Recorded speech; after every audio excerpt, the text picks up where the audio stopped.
자, 우리 51편. 이 시편은 우리가 잘 아는 시편이죠.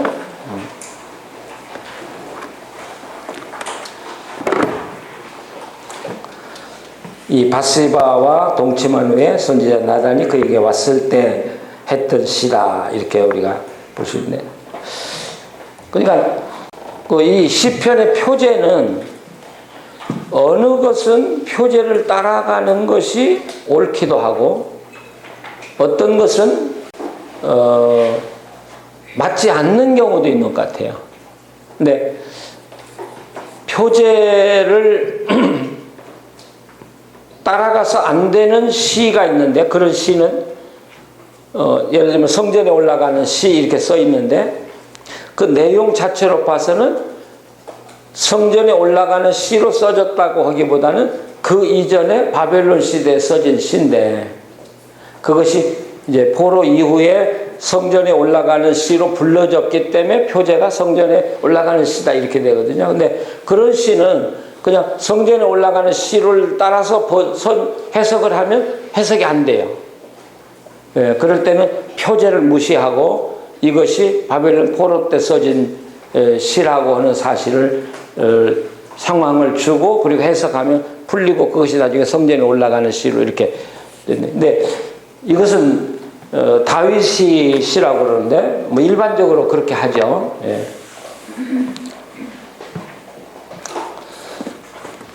자, 이 시도 우리가 한번 읽어보실까요? 한 절씩 또 나눠서 읽어보시죠. 하나님이여 주의 인자를 따라 내게 은혜를 베푸시며 주의 많은 긍휼을 따라 내 죄악을 지워주소서. 물은 나는 내 죄가를 나오니 내 죄가 항상 내 앞에 있나이다.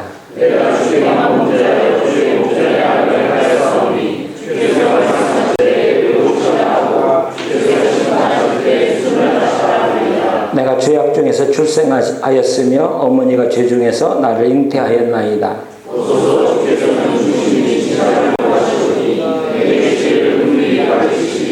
우슬초로 나를 정결하게 하소서. 내가 정하리이다. 나의 죄를 씻어주소서. 내가 눈보다 희리이다.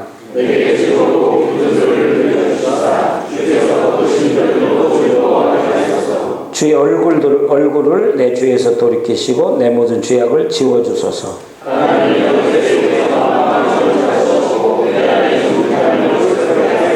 나를 주 앞에서 쫓아내지 마시며 주의 성령을 내게서 거두지 마소서.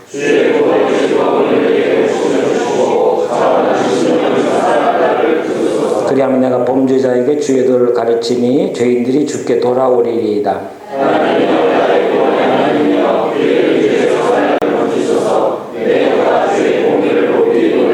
주의 내 입술을 열어주소서. 내 입이 주를 찬송하여 전파하리이다.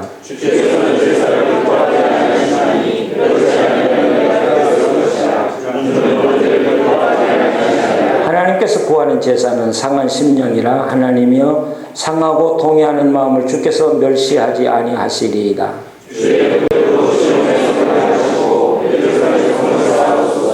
같이 읽으시죠. 그때 주께서 그 제사와 번제와 온전한 번제를 기뻐하시리니 그때 그들이 수소를 주의 제단에 드리리이다. 아멘. 예. 자, 아주 공식처럼 제가 이야기하죠. 시를 해석할 때 가장 먼저 시의 자리가 어디냐. 예. 아마 이번에 참석하신 우리 목회자들은 뼈에 사무치도록 시의 자리가 어디냐 하는 걸 배웠을 거예요. 이제 시편 어디를 읽어도 시의 자리가 어디냐만 찾으면 이제 이야기를 우리가 끄집어낼 수 있고 만들 수 있는 것이죠. 시의 자리.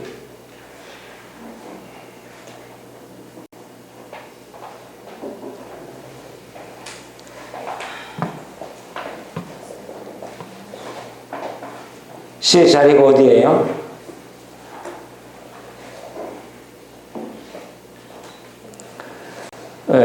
거기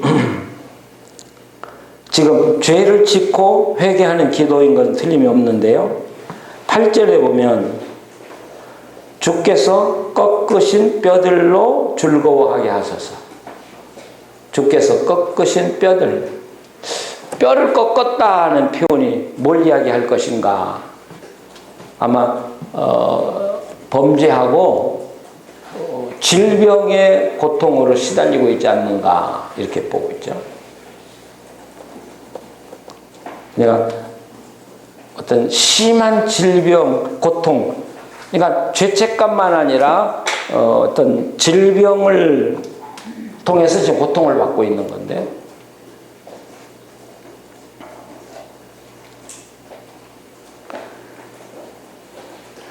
그래서 지금 이 시인의 그 상황은 그 어떤 육체적인 것보다는 정신적인 것에 마음의 고통이 더 큰 상태로 있는. 근데 이 시인에게서 지금 더 문제가 되는 것은 육신의 질병이나 범죄했다는 것보다는 하나님에게서 유리된 아픔.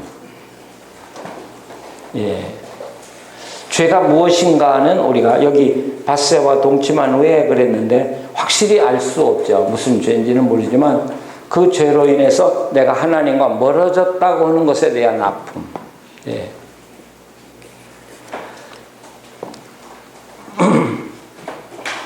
우리가 창세기를 공부할 때도 그 이야기 했습니다마는 아브라함이 창세기 16장에 하갈을 통해서 이스마엘을 낳고 그리고 하나님과 13년 동안 거리가 멀어졌던 그 아픔을 여러분 아시죠?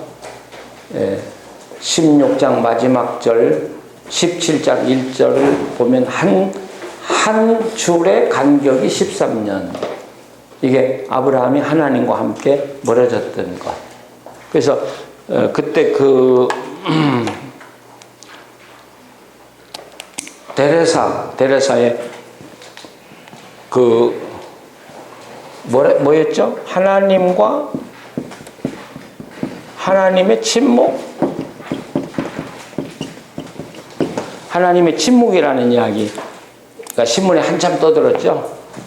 예, 결국 데레사도 하나님의 존재에 대해서 부정하고 있다. 뭐 그런 것들이 아마 굉장히 화제가 됐던 적이 있어요. 그때 장신대에 있었던 지금도 있는 오방식 교수, 영성신학 교수가 어느 잡지사로부터 거기에 대한 하나님의 침묵에 대한 글을 써달라는 부탁을 받고 저한테 전화를 했더라고요. 그래서 내가 지금 이 하나님의 침묵에 대해서 글을 써달라고 하는 부탁을 받았는데 목사님 조언 좀 해주시죠. 이렇게. 그래서 아브라함이 경험한 것이 바로 하나님의 침묵이다. 13년 동안의 침묵이다. 근데 침묵이 있다고 하는 사실은 반면에 그만큼 가까웠다는 이야기다. 가까웠지 않았으면 침묵도 없잖아요. 예. 그러니까 침묵이 깊다는 것은 그만큼 이 친밀함이 더 요구되는 관계라는 것을 이야기하고 있다. 아브라함은 13년에 하나님의 침묵을 경험했다. 그런 이야기를 제가 한 적이 있어요. 그러니까 오방식 교수가 그건 너무 좋네요. 아브라함의 침묵.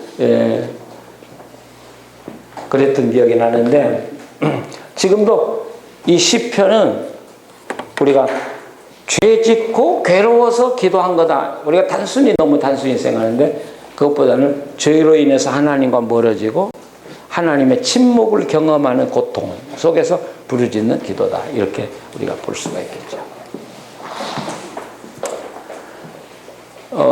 이 시편은 그냥 순서적으로 이렇게 쭉 써진 것 같아요. 1절에서 6절 자신의 죄를 고백하고요. 7절 8절에 죄의 용서를 구하고요. 9절 12절에 주님과의 친밀을 지켜가게 해달라고 기도하는 게 특징이에요. 그리고 13절 15절 보면 다른 사람을 가르치고 찬양하며 살겠다고 하는 고백이고요. 16절 19절 주께서 기뻐하시는 제사는 상한 심령이라고 이렇게 표현하고 있죠. 근데 지금 제가 소개하는 시편 중에 자기의 그런 경험을 이야기하고 그리고 하나님 이것을 통해서 다른 사람을 가르치겠습니다 하는 이야기가 나와요. 네, 오늘 이 시편도 이게 나오는데 이게 과연 다윗이 시편을 썼다면 이 구절을 다윗이 썼을 것이냐 아니면 후대에 첨가된 것이냐 하는 것은 우리가 해답을 줄 수는 없지만 한번 생각해보고 지날 수 있는 문제죠. 그러니까 이 시편은 어떤 시가 누구에 의해서 써져 가지고 진해에 오다가 이것이 시편의 책으로 묶어지면서 또는 그것이 사람들 속에서 화자되면서 필요한 어떤 내용이 첨가된 것이 있지 않을까. 더욱이 이 찬양집으로 될 경우에 거기에 교훈 같은 것들이 첨가했다. 이렇게도 볼 수 있을 것입니다. 그런데 우리가 이 시편을 읽으면서 이제 이 51편만 아니라 앞장에서도 우리가 시편 읽으면서 느끼는 것이 제가 정죄 이야기 했는데 하나님이 우리를 용서하실 때는 죄를 정하지 않는 그런 근본적인 용서라고는 개념이 시편에 가득 들어있다는 것이죠. 그러니까 이건 신약에 와서 예수님의 사상이 아니라 구약에서부터 흐르는 사상이라는 사실을 우리가 느끼게 되는데요. 여기도 그게 나와요.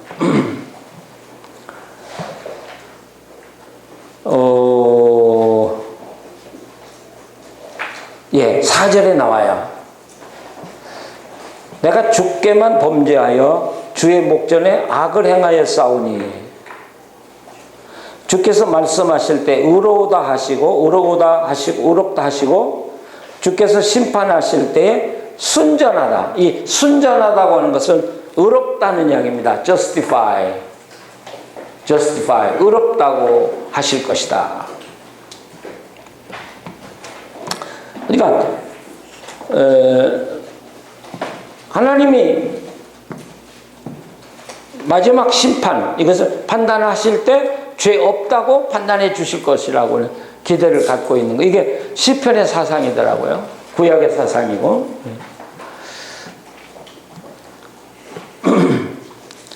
그러니까 이렇게 성경을 연구해 보면 어떤 성경이 하나의 개념을 분명하게 이해하고 있으면 그와 같은 비슷한 개념이 이렇게 나올 때 그 다른 성경도 쉽게 이해할 수 있는 거죠. 그래서 우리가 성경을 이해할 때 단어 정립이 대단히 중요하다는 것이죠. 구원이면 구원이라는 게 어떤 의미를 나타내고 구원이라는 말은 어떤 의미고 믿음이라는 말은 어떤 의미고 이런 정의를 분명하게 내려놓고 성경을 읽어가면 성경을 해석하는데 굉장히 도움을 받을 수 있는 것이죠.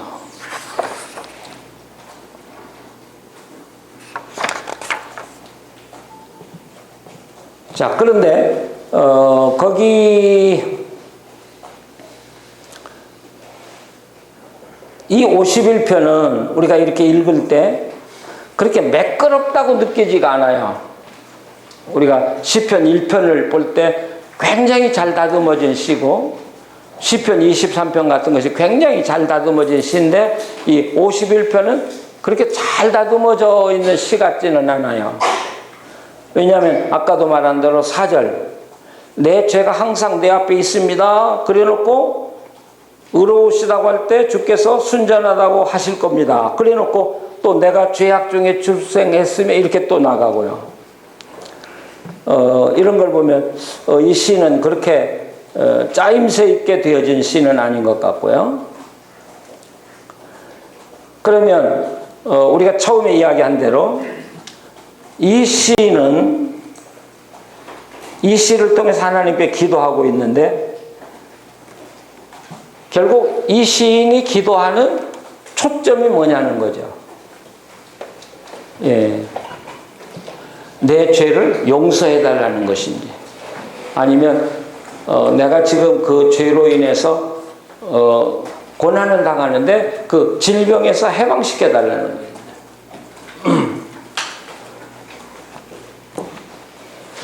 우리가 이번에 그 시편과 힐링 이야기를 하는데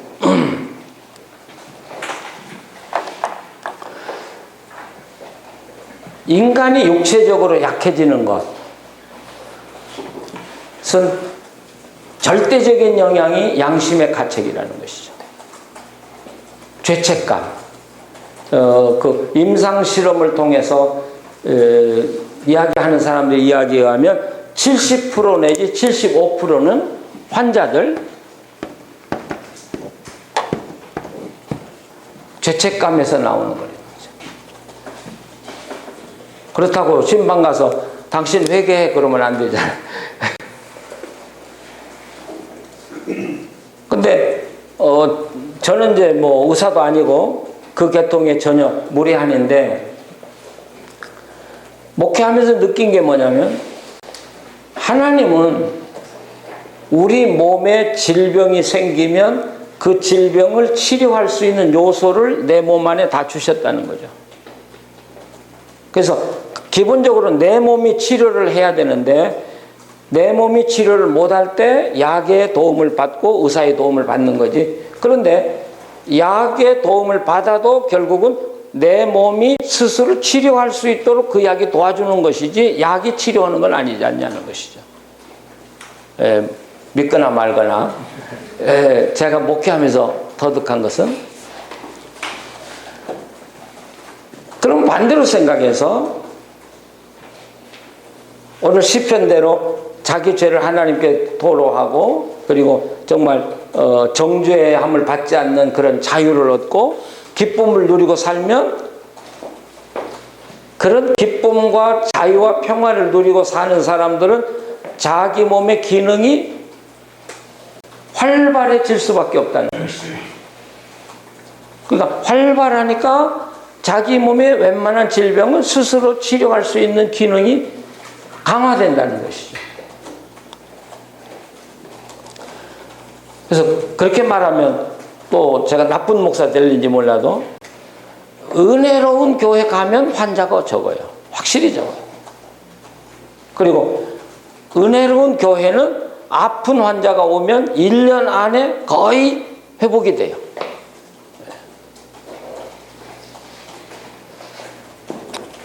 그게 하나님 안에 누리는 은혜 같아요. 그래서 심령이 강건해지면 내 몸은 스스로 치료가 된다. 우리 목사님들 책임이 굉장히 커요. 그러니까요. 그래서 환자 많이 생겨서 병원 많이 쫓아다니는 목사는 문제가 있어.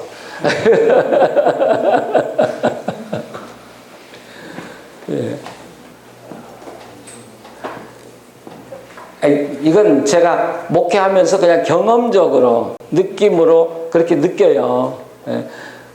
제 자신은 40년 목회하는 동안에 몸이 아파서 주일날이든지 수요일날이든지 설교를 못 해본 적이 한 번도 없어요. 심지어는 새벽 기도 내 당번일 때 내가 아파서 못 해본 적이 없어요. 40년 동안.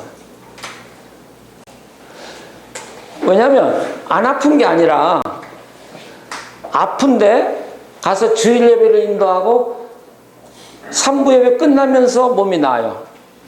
내 스스로가. 아멘.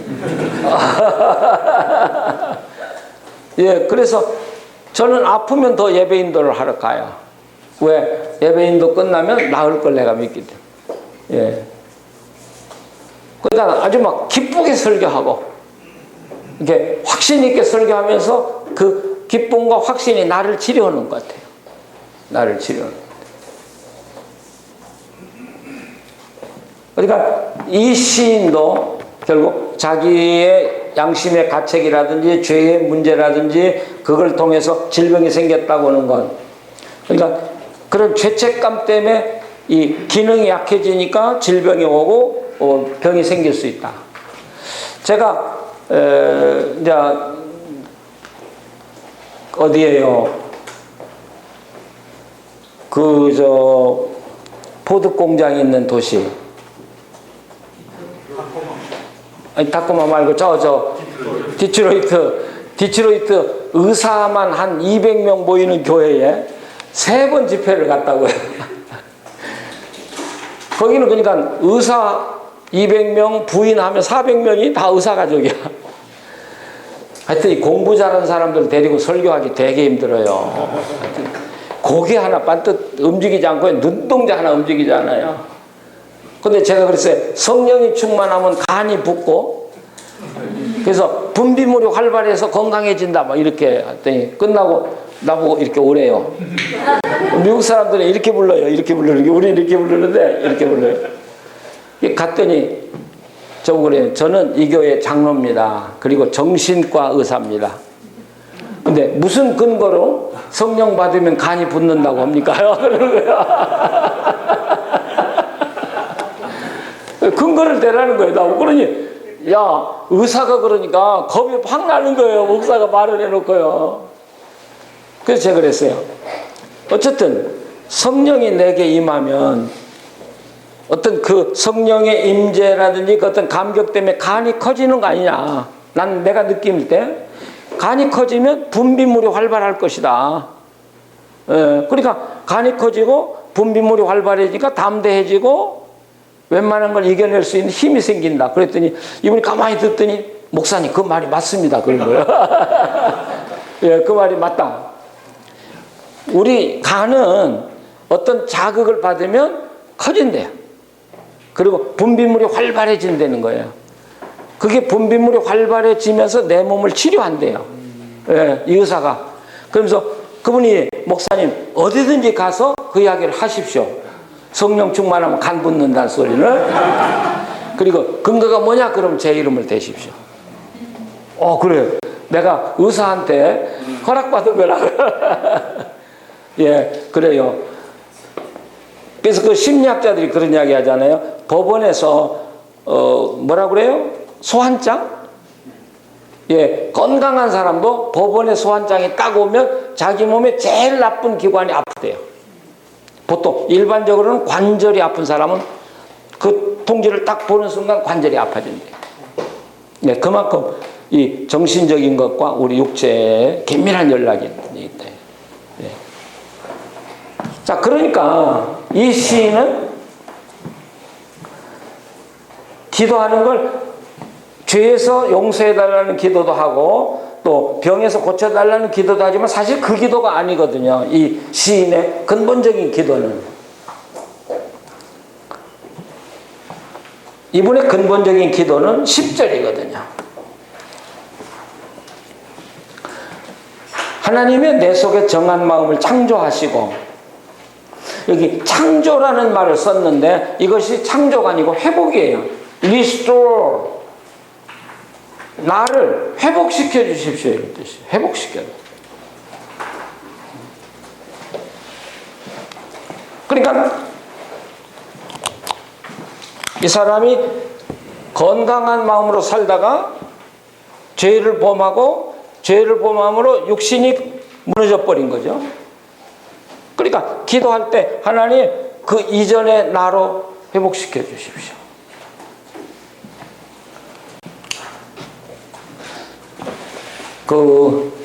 제가 컴퓨터를 너무 몰라요. 근데 이렇게 하다 보면 다 프로그램이 없어져 가지고 망가지는데 하나 배운 거 있어요. 리스토어를 누르면 이전에 프로그램이 살아나는 거 하나 배웠어요. 그러니까 이전의 나를 회복시켜 달라.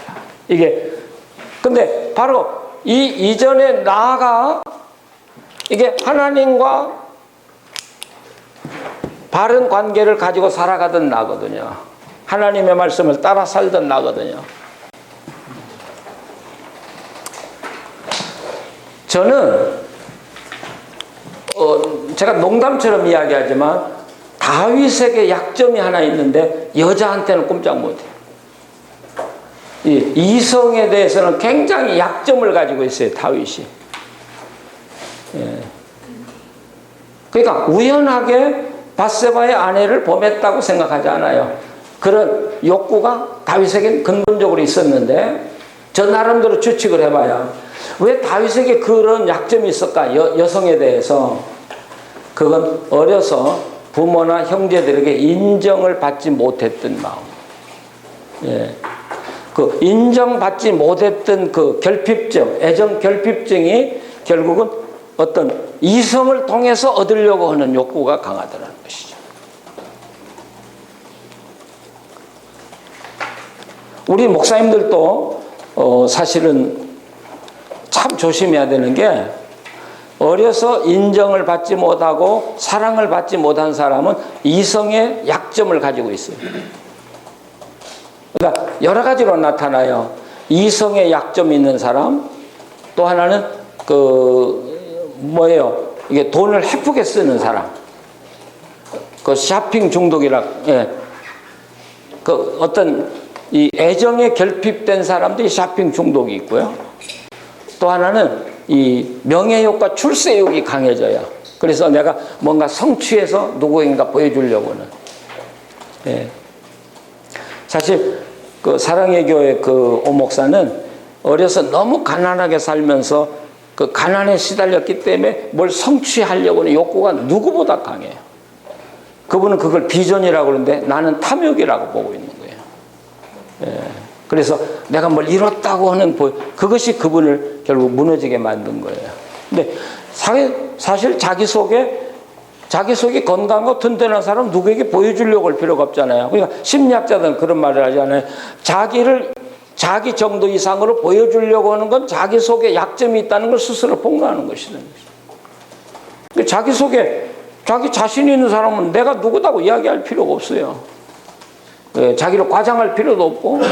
그러니까 우리에게 그런 속이 있다면 내 속에 우리가 소위 말하면 트라우마가 있는 거예요.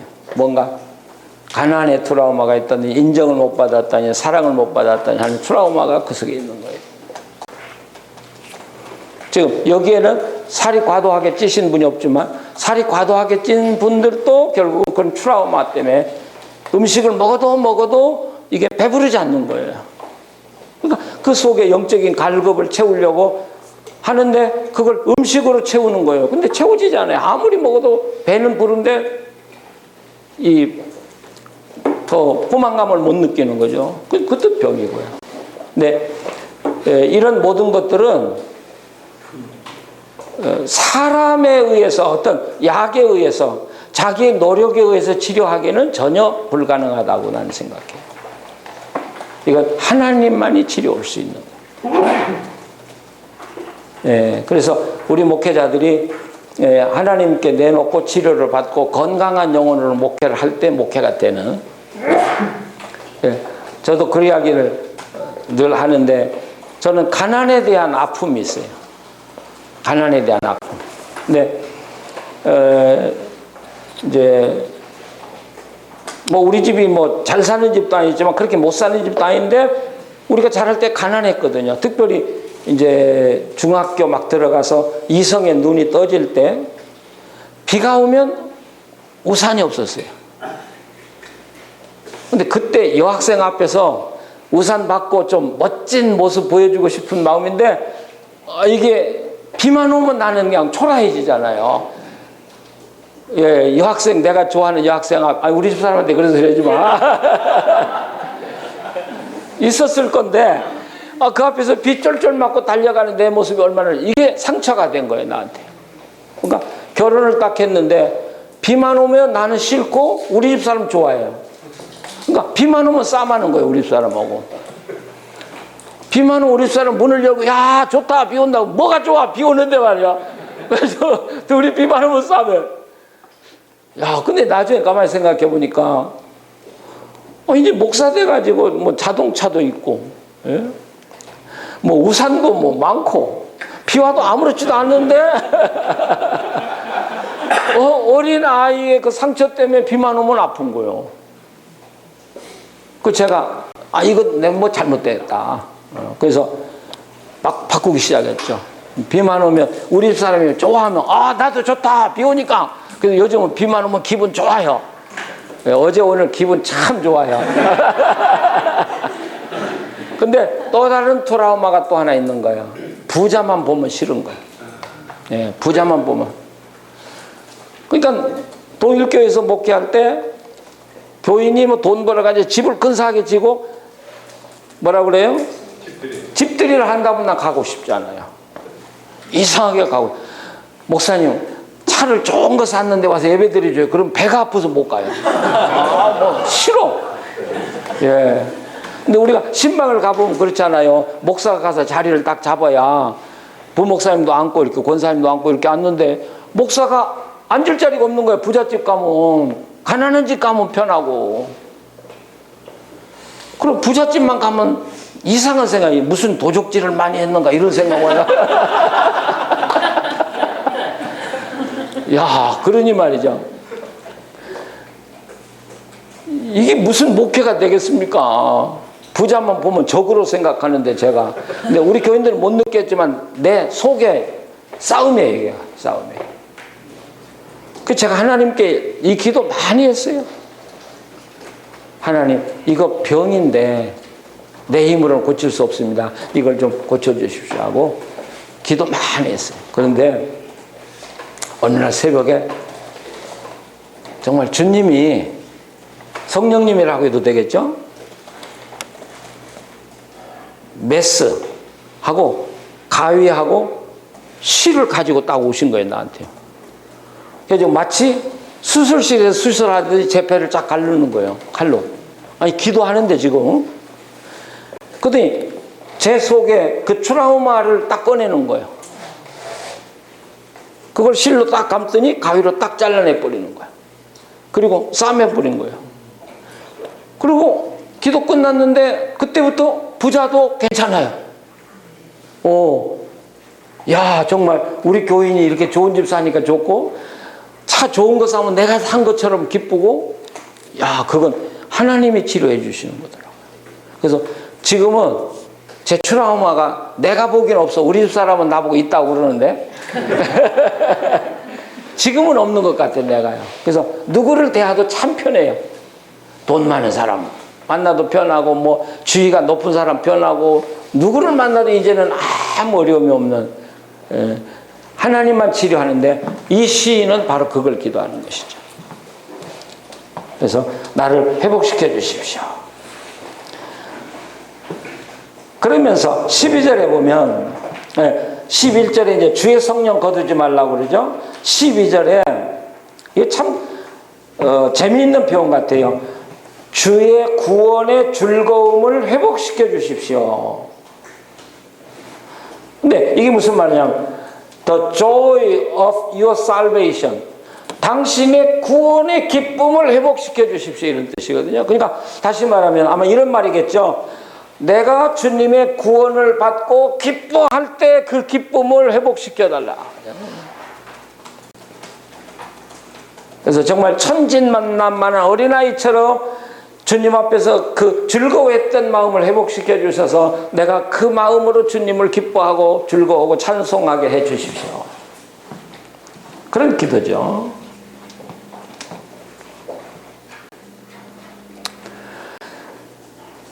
자, 그런데 이제 좀 공식적인 것 같은데 왜 그렇게 치료를 해 줘 달라고 기도하느냐면 내 혀가 주의 공의를 노래하기 위해서, 그리고 내 입술을 열어주며 내 입이 주를 찬송하게 하기 위해서, 또 다른 사람을 가르쳐서 찬송하게 하기 위해서 나를 그렇게 치료해 달라는 것이죠. 그러면서 이 시인은 뭘 아냐면 하나님이 제일 기뻐하는 것은 상한 심령이라. 여기 상한 심령, 통회하는 마음, 이런 말이 나오는데, 물론 이 상한 심령과 통회하는 마음은 똑같은 단어는 아니에요. 아닌데 의미는 똑같아요. 이건 뭐냐면 그 부서지는 걸 이야기해요. 부서지는 거. 그러니까 이 본래 의미는 누군가가 이렇게 밟아가지고 막 이깨어지는 거, 예, 그런 표현. 그러니까 누군가가 밟아가지고 이깨어졌듯이 자기가 완전히 파괴되는, 하나님은 그걸 가장 기뻐하시더라고요. 제사보다 자신이 완전히 파괴되는 것. 내가 완전히 형체도 없이 부스러져 버리면 결국 나는 없어지면 하나님은 크게 보이시는 것이죠. 어떤 분은 그런 말을 했죠. 교인들에게 물어보라는 거예요. 하나님이 얼마나 크게 보이냐 그렇게 물어보라는 거예요. 그러면 그 사람이 보고 있는 하나님의 모습만큼 그 믿음이, 그러니까 다시 말하면 그 사람의 믿음만큼 하나님이 보인다는 거죠. 그러니까 물어보라는 거예요. 하나님이 얼마나 크게 보이냐. 난 여러분에게 묻고 싶어요. 하나님이 얼마나 크게 보이십니까? 야, 하나님이 나만하게 보여가지고 1대1로 이렇게 상대하는 하나님인지, 예, 정말 우주보다 크신지, 이게 당신은 하나님이 얼마나 크게 보이냐.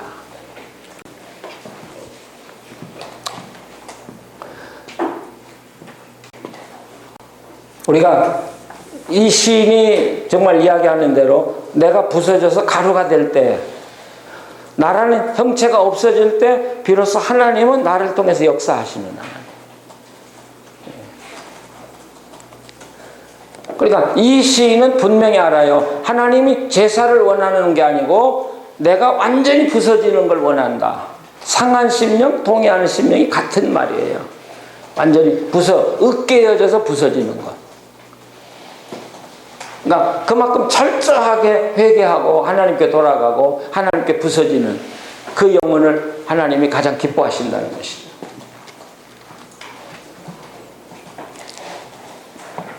그런데 거기서 갑자기 17절에서 18절, 19절이 달라져요. 주의 은택으로 시온의 선을 행하시고 예루살렘 성을 쌓으소서. 이 은택이라는 건 은총이란 말이죠. 은총. 주의 은총으로 이 선을 행하다는 말은 예루살렘을 번영하게 해달라는 뜻입니다. 그러니까 주의 은총으로 예루살렘을 번영하게 해주시고 예루살렘 성이 든든하게 쌓여지게 하시고 그 속에서 온전한 하나님의 제사를 드리게 해주시고 뭐 이런 시죠. 네,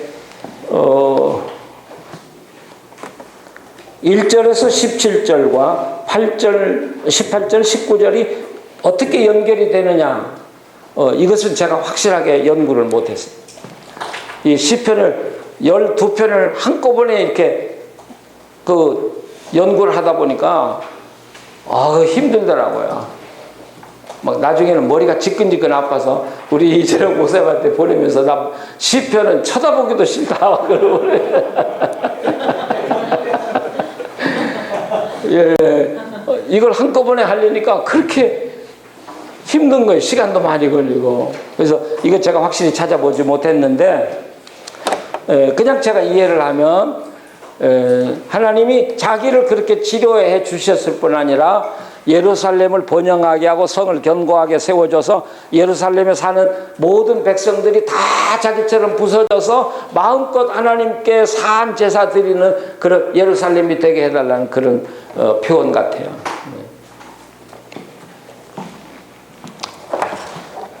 그래서 그 사울에게도 나는 제사를 원하지 않고 순종을 원한다 이런 표현하지 않습니까? 근데 우리는 예배가 최고의 가치다 그런 이야기를 하는데 하나님은 아니 예배가 아니고 순종이다 이런 이야기하거든요. 왜 그럴까요?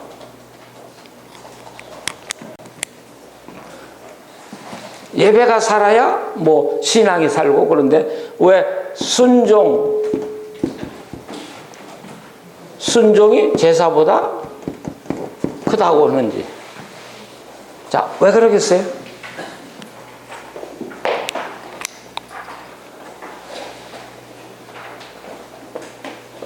그러니까 우리가 설교를 할 때 하나님은 순종을 원하지 제사를 원하지 않습니다. 그렇게만 하면 교인들에게 아무 의미가 없다고요. 예. 하나님의 본뜻이 전달이 안 돼요. 뭘 어떻게 순종하라고 말하지 않았잖아요. 예. 그건 목사님 설교하는 목사님들만 기분 좋게 설교했지 교인들에게는 아무 감흥이 없어. 네. 왜 순종이 제사보다 더 귀해요? 이 순종은 하나님과의 관계를 이야기하는 것이죠. 순종한다는 자체가 아니라 그러니까 그 하나님이 말씀한 것을 이 사울이 그대로 지킨다는 것을 순종. 그래서 사실 저는 이 순종이라는 단어를 참 싫어해요. 그래서 제가 저희 교회 목회할 때 우리 교인들 보고 함부로 순종하지 마라. 누가 순종하라 그러면 뭘 순종할까요? 물으란 말이야. 그래서 이해가 되면 순종하고 이해가 안 되면 하지 마라, 저는. 그래서 저는 설교할 때 순종이라는 단어를 거의 써본 적이 없어요. 근데 우리 목사님 순종이라는 말 굉장히 많이 쓰죠. 예. 근데 여기서 순종이라는 말은 너무 추상적인 이야기예요. 왜 순종하라고 하느냐면, 근데 거기 본문 자체도 순종이라는 말을 강조한 적이 없어요. 사실은 성경에. 근데 왜 순종이 하나님 원하시는 거냐면, 하나님 말씀을 듣고 살아가는 것이 하나님과의 관계니까. 하나님은 하나님과의 관계가 첫째지 제사가 첫째가 아니라는 거죠. 관계가 되지 않는 제사가 어떻게 필요하냐는 거죠. 하나님 사랑하지도 않고 아무 관계도 없는데 제사 드린다고 해서 그게 무슨 소용이 있냐는 거죠. 그럴 때 하나님은 나는 제사 원하지 않아. 너하고 가깝게 사는 거 원하는 거야.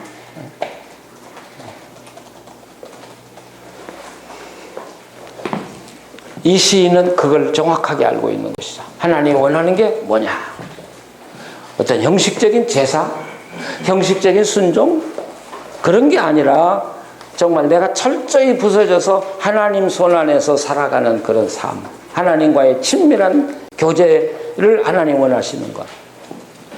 그래서 시편 51편은 죄에 대한 뉘우침이에요. 그러나 근본적으로는 하나님과 나와의 단절된 관계를 회복시켜 달라고 하는 기도. 그래서 이전처럼 하나님과 깊은 교제를 나누며 살게 해달라는 거죠.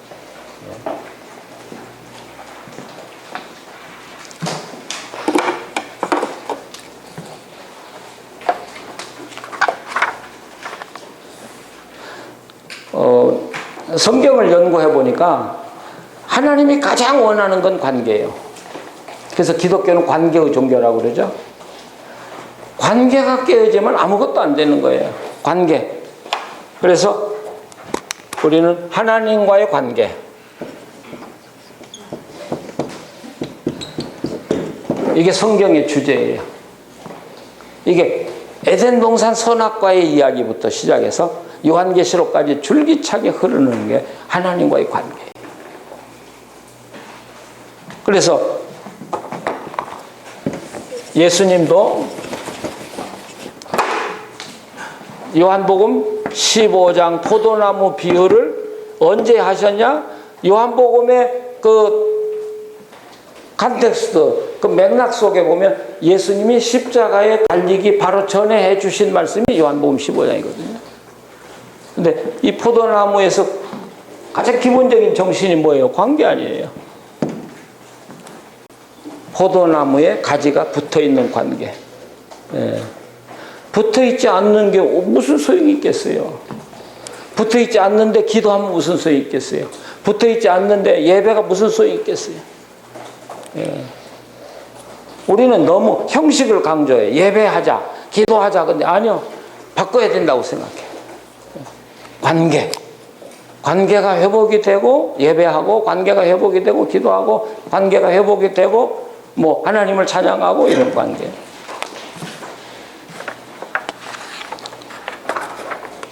자, 이렇게 볼 때 오늘 이 본문은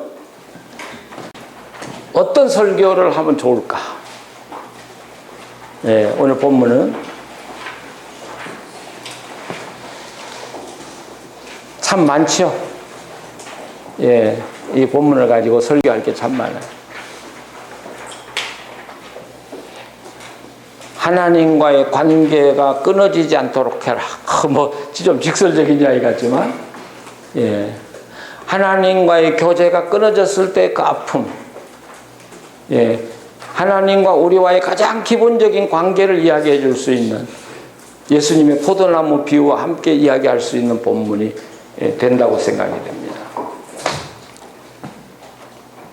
그래서 신앙생활의 형식에서 내적 생활의 경건으로 들어가게 하는 좋은 본문이고요.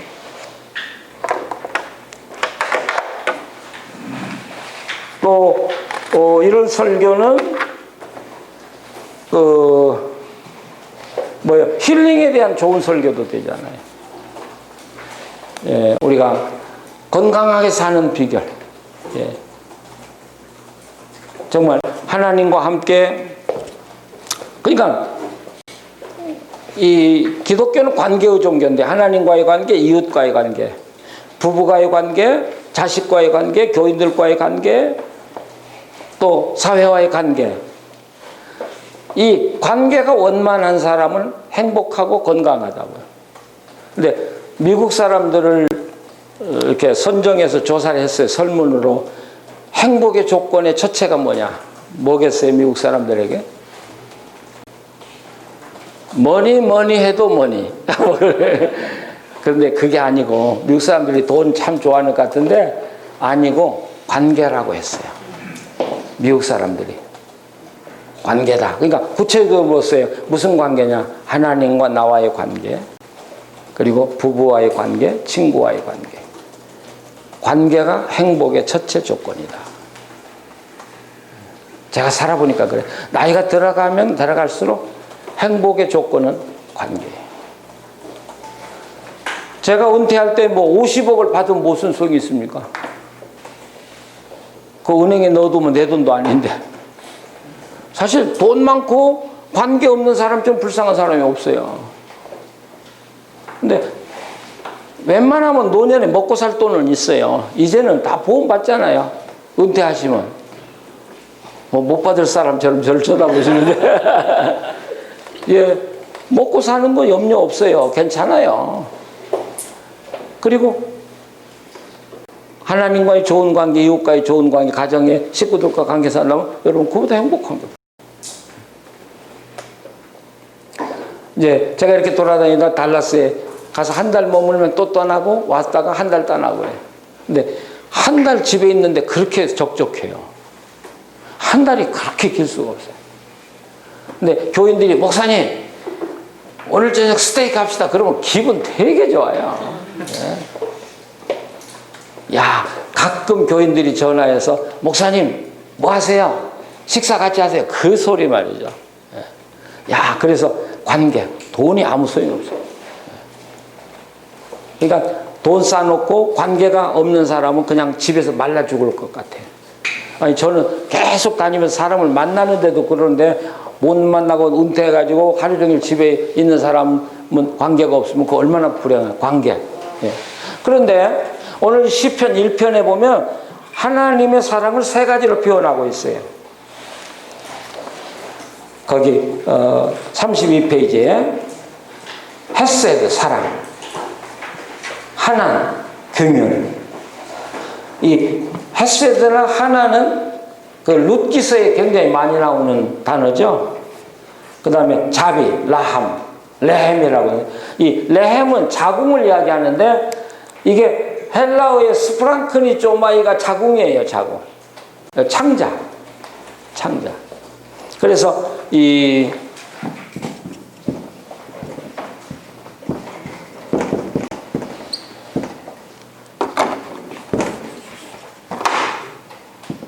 come은 together, 함께. 패션은 고통이잖아요. 고통을 함께 당하는 사람들이 이게 컴패션인데 이 패션이라는 말이 원래는요 이게 자궁이래요. 자궁. 이게 무슨 말이에요? 자궁 속에 함께 들어있는 사람을 이야기해요. 컴패션이. 그러니까 친형제, 자매 이 사람들이. 네, 우리 처남이 좀 아프거든요. 근데 우리 집 사람은요, 야, 그 동생이 아프다는 거에 대해서 굉장히 아파해요. 예. 그래서 제가 컨페션이 바로 저거구나. 어머니 자궁에서 함께 산 사람은요 달라요. 예. 시간만 되면 여보 우리 동생 위해서 기도해.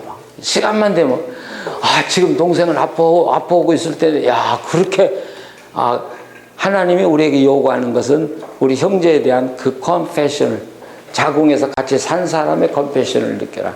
그런 말씀을. 근데 여기 하나님의 그러니까 하나님 우리를 얼마나 사랑하시느냐면 우리의 그 자궁과 내장이 막 뒤틀리는 듯이 하나님 우리를 사랑하신다는 표현, 이게 레헴이죠. 바로 이 시인은 하나님의 그 사랑에 호소하고 있는 거죠. 하나님, 내가 죄 때문에 당신과 멀어졌고 그로 인해서 내 육체가 쇠약했지만 하나님, 내가 하나님께 돌아가고 싶습니다. 하나님 다시 만나고 싶습니다. 그리고 하나님과의 관계를 다시 회복하고 싶습니다.